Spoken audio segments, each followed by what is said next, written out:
आज सकाळी 6 वाजता अजितदादा यांनी हिंजवडी आयटी नगरीचा पाहणी दौरा केला आणि या दौऱ्यामध्ये हिंजवडीमधील जे नागरी सुविधा आहे त्याचबरोबर जे ट्रॅफिकच्या मुख्य समस्या आहेत त्याच्यावर त्यांनी भर दिला।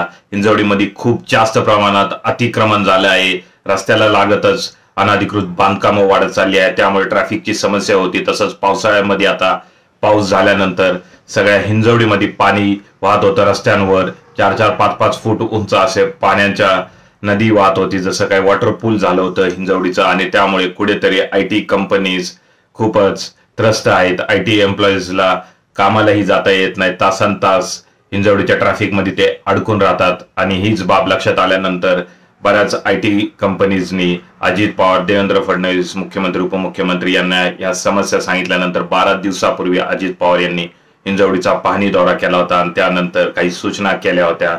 त्यानंतर 116 बांधकामं जे अनधिकृत होते हिंजवडीच्या अवतीभोवती त्या जमीनदोस्त केल्या आहे आणि ह्यापुढेही अनेक बांधकामं जे आहेत नाळे बुजवून जिथं बांधकामं झाले आहेत, पाण्याचा प्रवाह बदललेला आहे, ज्यामुळे पावसाळ्यामध्ये पाणी रस्त्यावर वाहत आहेत, असे अनेक समस्यांनी हिंजवडी ग्रस्त आहे।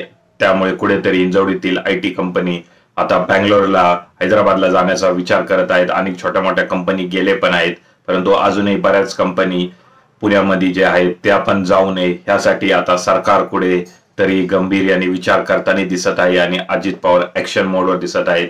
या दौऱ्यामध्ये त्यांनी अधिकाऱ्यांनाही छापलं, तसंच PMRDA तसंच इतर जे अधिकारी आहेत त्यांना सूचना केल्या आहे की आता अतिक्रमण हे जमीनदोस्त करा, अतिक्रमण बांधकामं जे आहेत ते पाडून टाका, अनधिकृत बांधकामंही पाडून टाका, जो कोणी मध्ये येईल त्याच्यावर 353 कलम लावा, त्यांना कायदेशीर कारवाईला समोर जाऊ द्या। परंतु आता हिंजवडीचा प्रश्न मार्गी लावल्याशिवाय अजित पवार स्वस्थ बसणार नाही असे चिन्ह दिसत आहेत। एका कार्यकर्त्यांनीही काहीतरी मागणी केली, त्यांना दादा वैतागून म्हणाले, असू द्या हो, असू द्या साहेब, आम्ही धरणं करताना मंदिरात जातात, धरणं करताना मंदिरात जातात, तुम्हाला जे सांगायचं ते सांगा, मी ऐकून घेतो, मला काय करायचं काय सगळं आपलं वाटोळ झालं, आपली हिंजवडीची सगळे आयटी पार्क चाललं बाहेर, माझ्या पुण्यातनं महाराष्ट्रातनं बाहेर काही तुम्हाला पडलेलं नाही।